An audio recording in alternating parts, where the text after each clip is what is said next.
May mga pagkakataon na okay naman tayo, malakas tayo, maayos yung pakiramdam natin, pero all of a sudden, sa pag-encounter mo lang ng isang tao, biglang sumasama yung pakiramdam mo.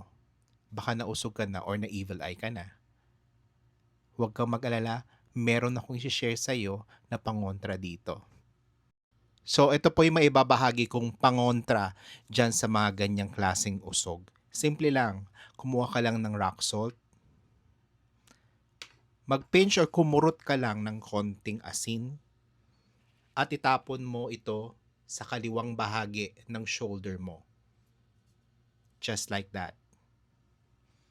Etong binahagi ko sa inyo, isang tradisyonal lang na ginagawa po ng mga nakakatanda sa atin ever since. At wala po itong medicinal proof ha. If you don't believe in this kind of things, wag niyo na lang pong gawin.